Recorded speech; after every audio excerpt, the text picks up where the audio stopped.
근데 여기서 눈여겨봐야 될 것. 왜 저들은 빠르게 위가 아닌 밑으로 던질까입니다. 안녕하세요, 슈퍼월드입니다. 10월 29일 언더커버 사카이 LD어플이 발매되었습니다. 발매 후 제가 가진 신발에 대해서만 시세 얘기를 하려고 하는 편인데요. 왜냐하면 제가 가지고 있지 않은 신발에 대해 말로만 얘기하면 그 신발을 가지고 계신 분들이 기분 나쁠 수도 있기 때문인데요. 제가 가지고 있다면 제 살 깎아먹으면서 쓴소리 하는 거니 덜 재수없지 않을까 하는 생각입니다.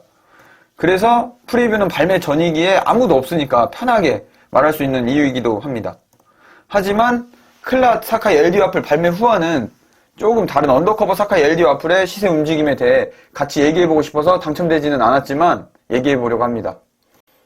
이전에도 말씀드렸듯이 어떤 개인이 좋게 얘기하든 안 좋게 얘기하든 의도한 대로 움직일 수 있는 시장이 아니기에 그냥 유머 정도로 들어주셨으면 합니다.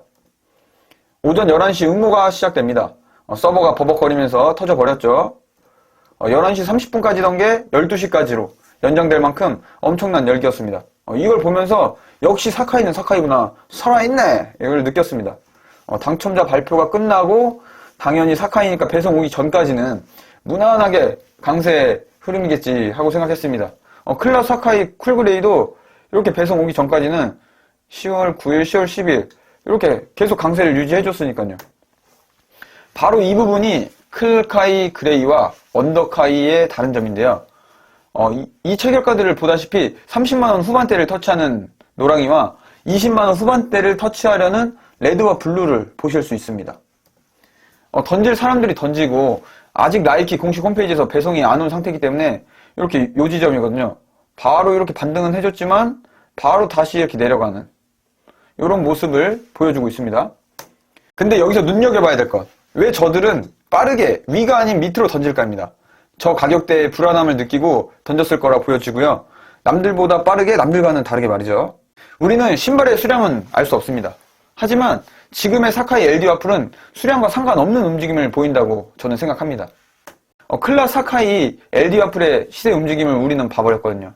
이게 배송 전에가 이 정도였는데 지금은 이제 이만큼 낙폭이 굉장히 크거든요. 강하게 버텨줄 것만 같았던 클카이 그레이마저 이 낙폭을 경험한 시장은 학습 효과로 LD어플 시세의 불안함을 느끼고 클카이의 약세를 반영하는 것 아닌가. 그래서 배송 전인데도 이렇게 빠지는 거 보면 그거를 느끼는 거 아닌가 생각이 됩니다. 저는 배송 완료 후 더 불안한 장세를 예상해 보겠습니다. 처음 예상했던 밴드 가격보다 밑으로 말이죠. 생각보다 지지해주지 못하는 것을 본 시장 참여자들은 불안감을 느낄 테니까요. 발빠른 엉아들은 배송지 변경으로 공홈에서 중개 플랫폼에서 바로 날리기도 하고 배송 중이 뜨면 바로 판매하기로 던져줍니다. 근데 여기에는 반송 리스크가 있는데요. 예상치 못한 나이키 퀄리티 문제, 폰트 지워짐, 사이즈 오배송 등등 판매자가 확인하고 보내지 않으면 검수받고 돌아올 때쯤이면 이렇게 시세가 더 고꾸라져서 제값을 받지 못하는 상황이 발생됩니다. 그래서 보통은 받으신 후 자체 검수 판매를 하실 텐데요. 대부분의 경우가 후자이기 때문에 배송 완료 후부터 본격적인 큰 변동성을 보입니다. 클카이도 마찬가지로 이 시점이 딱 이렇게 여기가 배송 받는 시점이에요. 그 시점부터 이렇게 변동성을 크게 보이니까요. 이런 식으로. 하방을 지켜본 불안한 투수들이 수익을 조금이라도 극대화하기 위해 배송 직후 매물을 쏟아내리라 예상됩니다. 그 날짜가 아마 이제 당장 월요일이나 화요일 요쯤 되겠죠. 지금 공홈이 요때부터 배송 중이 떴으니까요. 모두가 그래, 여기까지는 다 예상했지, 이렇게 하실 수 있습니다. 그 다음으로 지켜볼 만한 것은 요 푸카이입니다. 단기간에 함께 나온 클카이와 언더카이가 푸카이를 같이 끌어내릴 것인가. 푸카이 그레이와 네이비는 현재 관부가세 프리미엄이 붙은 국내 시세를 형성하고 있습니다. 시세가 떨어지면 카드 이벤트를 올려주고 또 이벤트가 끝나면 내리고 한 3-4번 이렇게 반복한 것 같아요. 지금 비교적 네이비는 견조한 것에 비해 그레이는 현재 60만원대가 깨질 듯한 흐름들을 이렇게 보여주고 있어요. 제가 이 영상을 만들 때보다 요 푸카이 네이비도 살짝 빠지는 모습을 지금 현재 보여주고 있습니다. 최근 발매한 사카이 LD어플 중 대장은 굳건하게 버텨줘야 또 그 밑에 단에 있는 사카이 LD어플도 같이 버텨줄 텐데요. 이 대장이 버텨줘야 됩니다. 푸카이 응원해 보겠습니다. 이렇게 해외 시세와 국내 시세 사이에 갭이 떠 있으면 누가 좋을까요?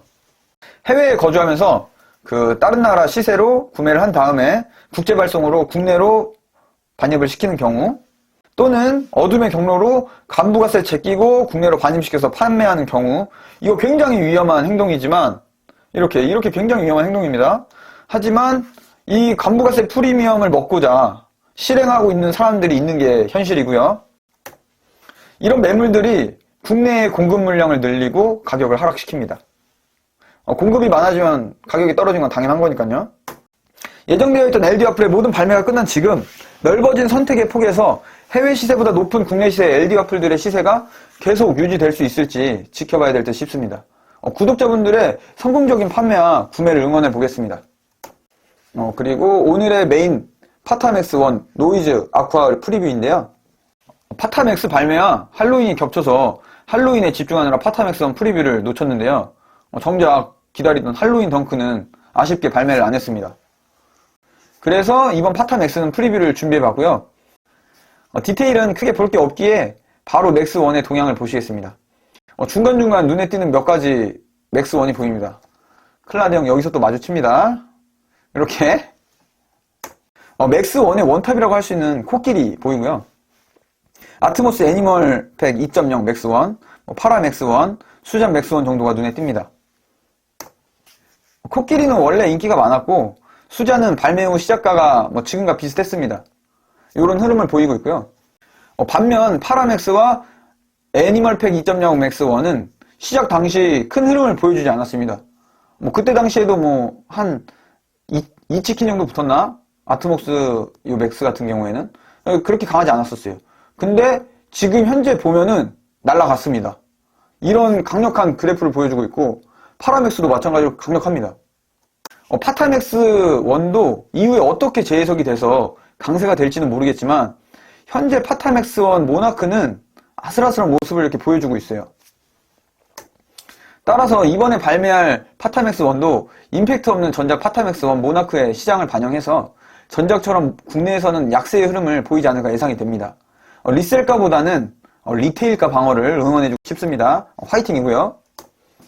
사실 슈퍼월드는 파타맥스 1보다 그 다음을 기대하는 중인데요. 바로 다음 스칸맥스 1을 기다리고 있기에 스칸맥스 1을 위한 빌드업 프리뷰였다고 보시면 되겠고요.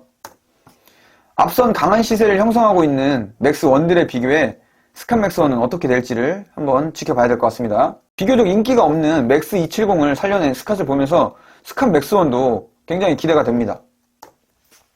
정가 근처에 파타맥스 1을 다음 나올 스칸맥스 1의 드레스 코드로 소장 또는 실착하면 어떨지 추천드리면서 영상 마무리하겠습니다. 항상 구독자님들의 정가 구매를 응원하면서 끝까지 시청해주셔서 감사합니다. 구독과 알림 설정 부탁드립니다.